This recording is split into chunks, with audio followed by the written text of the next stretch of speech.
So are today's headlines the fulfillment of prophetic visions from more than a decade ago? Jimmy Evans and Lance Wallnau take a look at some of the John Paul Jackson's most gripping visions and how some may be coming to pass right now. If you're enjoying Table Talk, be sure to like, comment, subscribe. Remember to click that notification bell to stay up to date on all of our latest posts.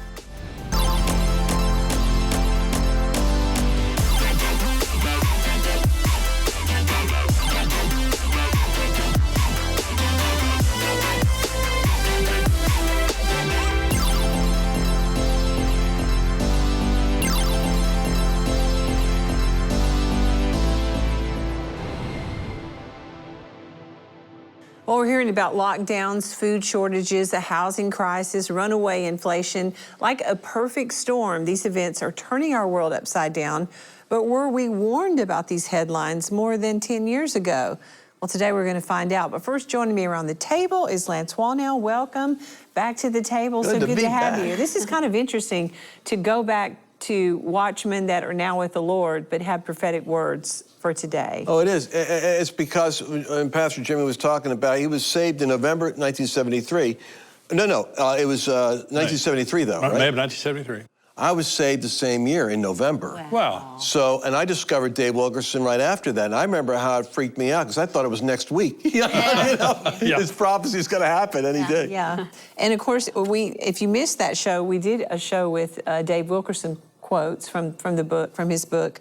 But today, we're going to pull out some John Paul Jackson quotes. And of course, we love John Paul Jackson. Some of the words it's such a blessing. Some of the words that he gave here actually in his book and on Daystar and prophetically.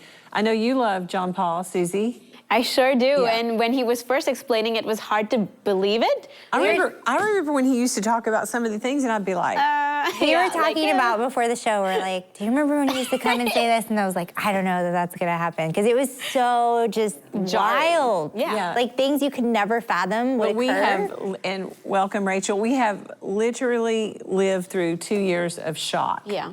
Cindy Murdoch. Process. You were at the table. Yes. Do you remember when he used to say crazy things? Oh my goodness, yeah, like I want to say something, but I'll wait. like riots and there was nothing like that going on at that point. No. Jimmy Evans, you remember John Paul, you're friends with him. Loved John Paul, sure did. And you know, when I remember when he was saying those things and I just wanted to rebuke him. And just say, stop it. Just stop it right now. That's not going to happen. That's horrible. Don't say it. Well, John Paul Jackson was a prolific prophetic voice. It's interesting that he never wanted to be called a prophet. And he would tell me that the people that insist on being called prophets sometimes aren't prophets, really. But the Lord showed him many things about what would come to America and the world in the coming years. And what he shared so many years ago might be happening right now. Take a look. John Paul Jackson was a prophetic voice for this generation, hearing from the Lord through powerful news headlines of future events, many pointing to a gathering storm. Yet these prophetic warnings were revealed so that the church would be prepared. So I want to read you some of the headlines that I have not read publicly. First headline, too big to fail, fails. Nation's bank being pushed. The Great Divide. The new normal on the Mississippi River. This was a headline after an earthquake. Another headline, Washington, D.C. riots. Washington, D.C. riots continue. And then I saw another headline that said, Chicago up in arms. And I believe that had to refer to something of anger, maybe riots, I don't know. I don't want to suppose too much. Volcano erupts near Tokyo. 7 million dead. Another million missing. Another headline I saw was record set for number of cities with riot curfews. Severe cuts in number of soldiers. Record high temps accompany record drought swept south. Politics and trust, the new oxymoron. Derivative panic hits global markets. And then the last one I'm going to read tonight was this. It said, the new face of Robin Hood. Flash mobs loot rich neighborhoods. Are we seeing these prophetic headlines coming to pass? And is there a perfect storm on the horizon? The evidence is mounting. What will tomorrow's headlines reveal? All I can say is wow. With so much going on in the world right now, it seems more and more prophetic words are coming to pass at an accelerated rate. So today, we're going to be taking a look at current headlines to see what's already been fulfilled, what's happening now, and what prophetic words are still on the horizon. Right before we do, what did you think about that? I remember watching it when he did it. And again, it's so uncomfortable to watch because you're just thinking, I don't want that. You're just like, no. to happen. Well, now you look back on that, and I'm so glad that you're doing this program because let me just give an example. Because he said record high temperatures and record drought. The drought in the Southwest, okay? So right now, the drought in the Southwest United States is the worst in 1,200 years. Wow. Okay, what we're experiencing right now. And like now, 49 days of 100-degree temperatures. Yeah, and we've had, well, at my house in Dallas here, we've had over 60 days of no moisture, no measurable moisture. But right now in the Southwest, Texas is the leading cattle market in the world. And so there is a run on selling cattle. Cattlemen are selling their entire herds. There's very little grass for them to graze on because of the drought. Hay is astronomical right now, so they're selling them to be slaughtered. And the good news is that there's going to be a glut of beef in the market for about the next 6 to 9 months. Then you can't reconstitute a cattle herd like you do agriculture. Exactly. It takes years. And so in another year or so, there will be a dramatic decrease in the amount of beef available worldwide. And this plays into the famine that's coming. But when I heard him say that, he said there's going to be a record drought in the Southwest and record heat. We have experienced that this summer. Wow. Susie, do you have a question for Lance? I sure do. As demand for classic seeds skyrockets, we are seeing more people trying to grow their own food as well as a call for food not to be genetically modified. What are some of the issues that are leading to this, and what should the church be doing regarding this moving forward? What year was this? So 2012, like 10 years ago. All right, so that was not a subject 10 years ago. That's why, just so people get the context of what we're doing, Jesus said in John 16, when these things happen, remember I told you. Right. Because the whole purpose of doing this isn't to say, look, we knew it was going to be miserable. It's to say, if we knew this was coming, then God is already in our future. Yes. That's right. So what that headline says is that the supply chain, which is now what we're hearing about, has been broken. That the ability for goods and foods to be moved is being disrupted. Worse yet, because environmentalists are now involved with politics, they are bankrupting nations. The entire EU is in danger of going into a recession, tipping into a depression, just like Sri Lanka, because they're dependent on Russia for gas and the Ukraine for wheat. Yeah. Now, what's going to happen is, and it's already here now, we got, I do commercials. I have a radio business. So we do commercials for food supplies because everybody's already panicking. I'm talking the secular market, not just Christians. It's like, I'm worried if there's going to be food. Yeah, no kidding. Because you see the breakdown in law and order means the breakdown in everything. Right. So it's not only storing up the food, but then you add domestic violence or community, riots and stuff, and you want to go to the country. You want to get away from the population. So and the whole thing about the seed and the organic stuff is that there's going to become an increasing anxiety and suspicion about big pharma and manipulated crop development. There's going to be a backlash over the pharmaceutical push with vaccines, and it's going to bleed over into science meddling and messing with what you're putting in your body. Yes. That's right. They're just trying to modify everything into, a terrible... The GMO, that's right. GMO and food source is not good for our bodies. So it's not actually food anymore. Right. No. And, you're supposed to... And here's the stupid thing. They do this stuff, and then they discover later it doesn't work. Meanwhile, you're the lab rat. Yeah. You're the one that's going to suffer because of their manipulation, their science. Right, and we're finding that out. Rachel? This goes perfectly into the headline that I have from John Paul Jackson. The headline was, Food Prices Lead Nations Escalating Inflation Woe. And my question for you, Jimmy, is talk about Ukraine and how it's the breadbasket of Europe.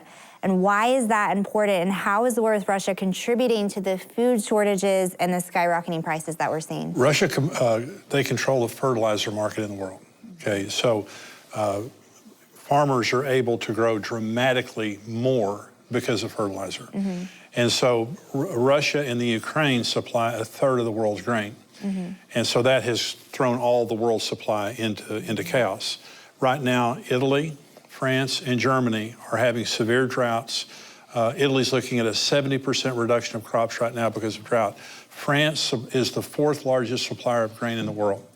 And so in America now, we see the droughts across America. 71% of the winter wheat crop in America was affected by drought. And so we're seeing also drought here. So we have drought here, we have drought in Europe, we have drought, of course, we have Russia and Ukraine. Russia's under sanctions. And so we have just a supply chain issue on top of all of that. Now in the Netherlands, and I think you mentioned this earlier, the government is dramatic. And the Netherlands is another breadbasket. They're a tremendous supplier of agricultural produce. The government, because of carbon emissions, is shutting down the farms. Literally, the farmers going bankrupt because of the government. Now we also see Bill Gates, the Chinese government, and other billionaires buying up land in America and taking it out of production. This issue that we have right now is going to be dramatically worse 2 or 3 years from now. Wow. And see, the thing about famine is it's both a birth pang and a judgment during the tribulation. Jesus said in Matthew 24, there'll be earthquakes, famines, and pestilences. Okay, famines. He said these are the beginning of birth pangs. Then Revelation 6 is the beginning of the tribulation. And the rider on the black horse, it takes a day's wage to buy a quart of wheat or 3 quarts of barley, okay? So 3 quarts of barley equals a quart of wheat. In other words, let's just say the average person made $100 a day. It's gonna cost you $100 to eat. It's gonna take you all the money you make to eat. And so, and then you have the rider on the pale horse, and a quarter of mankind dies, and it says by famine, by wild beast, by the sword, and by death. And it's interesting there, it says by wild beast. You think wild beasts are gonna start eating everybody? The last 2 major plagues that we've had in the world, COVID and the monkeypox, are zoologic. We have diseases jumping from animals to humans and creating these pandemics. And so it's not necessarily animals eating people, it's animals diseasing the human race in a way that we've never seen before. So what we're seeing right now, without a doubt, and John Paul says this about food, well, there was this, on the news last night, the local news, they had a segment, it's cheaper to eat out than to go to the grocery store. Oh my goodness. I can see that. That you can eat cheaper by going to a fast food place than if you go to the grocery store and buy the bread and eat a sandwich or whatever you eat. Never heard that before in my life. That was the biggest shock I've ever heard. Wow. So, Wow. Another headline John Paul Jackson had was, "The new face of Robin Hood. Flash mobs loot rich neighborhoods." So, this would be for both of you. Lance? How are we seeing these mobs that are starting to loot businesses, but our neighborhoods are the wealthy neighborhoods next? Yeah, you know, so without trying to be controversial, the flash mob phenomenon, you notice it kind of like died down a little bit, just like the Summer of Riots, which tells you that to a degree, the lawlessness that you see is permitted versus spontaneous. Right, yeah. In other words, it's the mayors and it's the policies and it's the activists that kind of nod and give a wink. It's the Soros DA that says, we're not going to prosecute you. If you take up to, let's say, up to $500 worth of stuff, we're not going to lock you up for that. So they put an index out there. This happened during Trump's administration in order to create the feeling that we're on the wrong track. Right. It's the right track, wrong track psychology. We're on the wrong track in America. Look what's going on. Now, suddenly, the Antifa's not pulling down statues. Nope. You don't see, and by the way, all that, when I think about, I was in Washington when they were boarding up, not for fear of conservatives, but for fear of the Democrats in the event that Trump won. All the businesses were boarded up. Yeah. They weren't boarded up for January 6th. They were boarded up because they in Washington are a 96% Democrat. No, dang, if we don't win this, our people are gonna riot. Right. So the lawless element is so largely configured on the left that the flash mob, it tells me something. It tells me if we have midterm success and we take back the White House, these headlines are going to be back in spades. Right. But remember this, it's not happening now because the Democrats control the chaos. Right. Yeah. Okay, here's another headline from John Paul. What other secret weapons does Israel have? Has Israel played all its cards? That's the headline he saw prophetically. And so I'm asking you that question. In an Israel News article from May 21st, 2021, it was revealed that Israel played one of its strategic cards against Hamas, utilizing a secret operation that was prepared years in advance. Now, he saw this headline 10 years ago. Yeah. Well, they're the sharpest people out there. Their tech industry is white hot. They introduced a new weapon recently, a laser that can knock missiles out of the sky. The laser is much faster and much more accurate than Iron Dome. Iron Dome has been a tremendous blessing to them. Right. And by and large, when Hamas or Hezbollah shoots rockets at them, they knock them out of the sky. But this laser just pinpoints and just sits there and knocks the rockets out. Now, Israel is going to bomb Iran, I believe. I don't think there's any doubt about that. They have now modified their F-15s. Is that because Iran has a nuclear capability? Israel has Iran has nuclear capability, and the International Atomic Energy Agency has said that. They said, first of all, they've turned off all their cameras. Iran has played the world like a fiddle, and they've turned off all their cameras, and the IAEA has said, they're there. We know that they're making tremendous progress. They're basically there. And yesterday on my podcast, I had a woman ask me a question. She said, why is Israel waiting too long? And I said to them, 5 Mossad agents were arrested this last month in Iran. Israel knows more about the atomic energy in Iran than Iran does. And so Israel will not wait too long. Okay, remember now, Russia and Iran are partners, very close, and Turkey and Syria and all these nations. This is the Gog and Magog coalition that's happening right now, Ezekiel 38 and 39. And it says, God says, I'm going to put a hook in your jaw and draw you down. He's talking to Russia, Iran, all these nations. I'm going to put a hook in your jaw. So Israel did a massive exercise of all the branches of their military. And I think it was called Chariots of Fire exercise. This was back like in May and June. And they were practicing bombing Iran. They put $5 billion in their budget this year to bomb Iran. And they not only practiced bombing Iran, they also practiced defending their borders after they bombed Iran, because they know that all heaven's going to break loose. Now remember, and it says you're going to come down to take plunder. So take plunder from Israel? What do they have? Do you like swimming in the Dead Sea? I mean, what do you want? They just discovered 31 trillion cubic feet of natural gas off the coast of Israel. And now that Russia has shut off the taps of Europe is now buying natural gas from Egypt and Israel. Israel has become now the leading competitor in the world to selling natural gas to Europe. And so now Russia, notice the change in tone in 1 year, from this time last year to this time this year with Russia and Israel, because Israel denounced the invasion of Ukraine. And when that happened, all of Russia's interest in Israel changed. So now Israel has something that Russia wants very, very badly. Because if they can get that gas field, they control all the energy in that area of the world.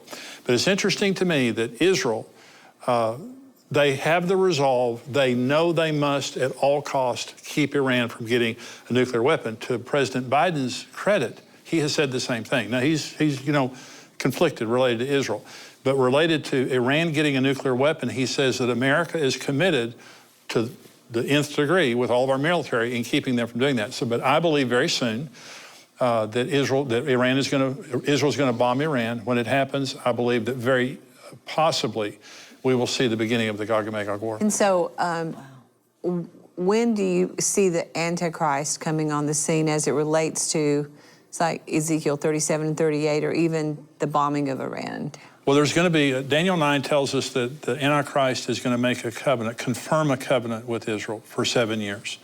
So I don't know why, but I'm reading in a little bit to the text and saying there must be some kind of a reason.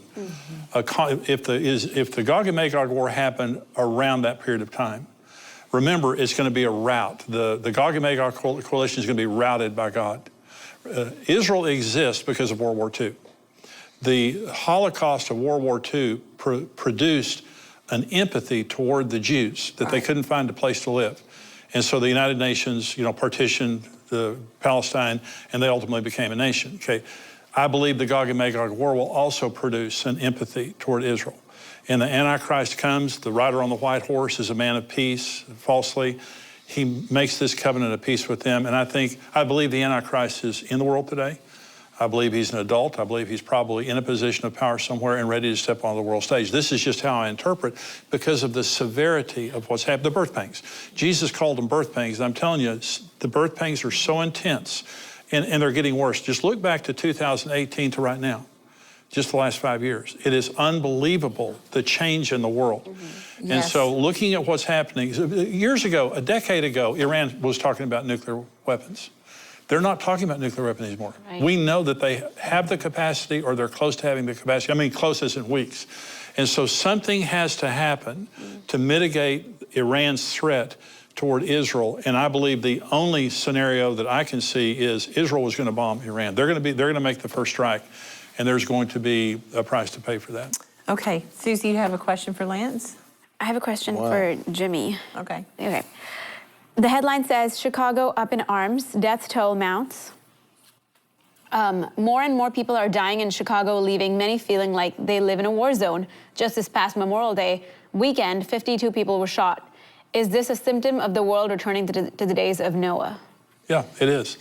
Lori Lightfoot is the mayor of Chicago, typical liberal. And there's a book called San Francisco. It's by a guy named Michael Schellenberger. And he documents that liberals can't govern. And the reason they can't govern is because of their compassion. They have to prove how much they care. Right. And the way they prove how much they care is not through responsible governance. Right. It's by letting a person live over there on the street and take drugs and give them drugs in the name of compassion and destroy that person's life in the name of compassion. Perverted compassion. Perverted compassion, and not bringing justice into those areas of Chicago that have been riddled with crime for many, many years. And going in, you should call the National Guard in. You should take away all the weapons in there.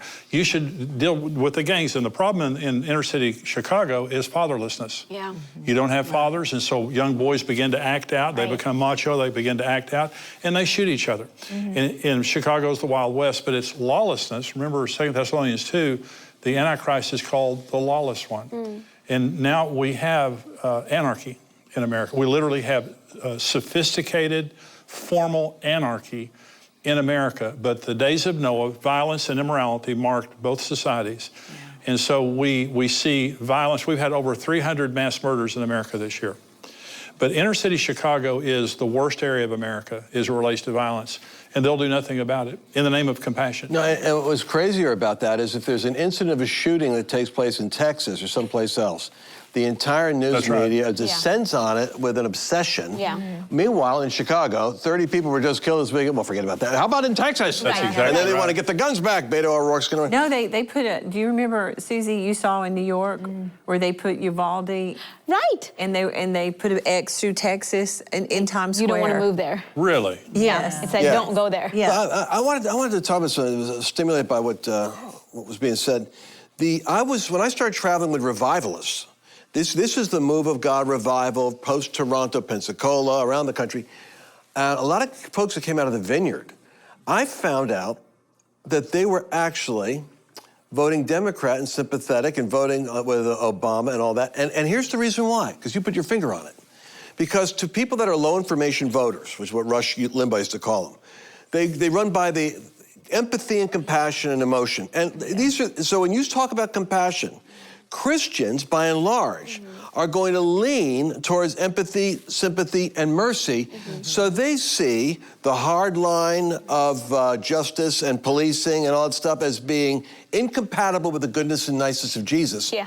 So I'm going to tell you something. A lot of the people that are in the revival stream, I came to find out, are antagonistic to like when Trump came along, they didn't like him. Right. And they didn't like him even after he was there. Right. Because they didn't think they saw his personality as incongruent with Obama. Obama, who was so smooth, this is just my personal opinion now, who could put a knife into you in terms of legislation or bring gay marriage in and act like he was your friend and doing you a good evangelical.